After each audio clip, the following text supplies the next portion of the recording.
China's digital economy is a key pivot to the country's economic growth. Have a look at this. In 2019, China's digital economy is valued at nearly 36 trillion yuan, or more than 5.5 trillion US dollars, second only to the United States worldwide. Now, digital economy made up 36% of China's gross domestic product in 2019 and accounted for more than 67% of the country's GDP growth, thanks to its almost a billion internet users.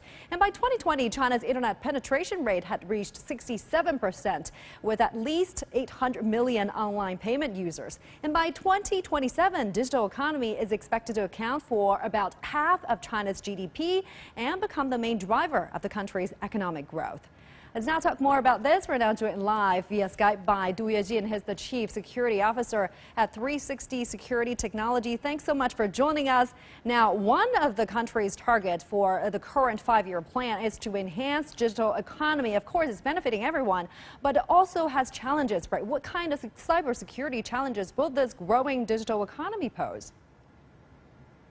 Well, I think at least there are four main challenges. Number one is the awareness to the new risks. The cybersecurity issue in the coming digital economy is not the same thing as the traditional computer or communication network security issues. Threats could come from data, and the damages could directly crash the businesses. We will face security challenges combined and mixed from the digital world, physical world, and human society altogether. We have never seen so complicated situation. So innovations in almost every area will be needed. Number two is capability building. Cybersecurity challenges cannot be solved just by several products, but by the whole systematic capabilities related with technology, knowledge, human resources, industry, etc. That will need time and a huge amount of work. Number three is mechanism design. We need to build an incentive mechanism to encourage more and more talented people to work in this area and to build a better ecosystem for the cybersecurity industry. The last one is, but not the least, is global cooperation. Cybersecurity is a global issue. It needs global cooperation, but now the global political atmosphere is not good for that. Do we have the wisdom to overcome that so that we can work together to protect our digital economy? That is a huge challenge. Yeah.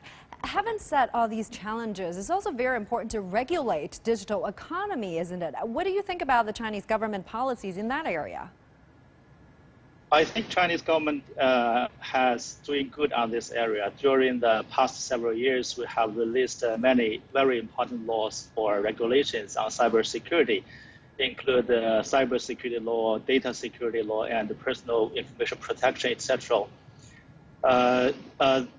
China even got a full mark in the Global Cybersecurity Index published by ITU in the year of 2020. But here I want to point out another thing, that we are still in the middle of the fourth generation, industry generation.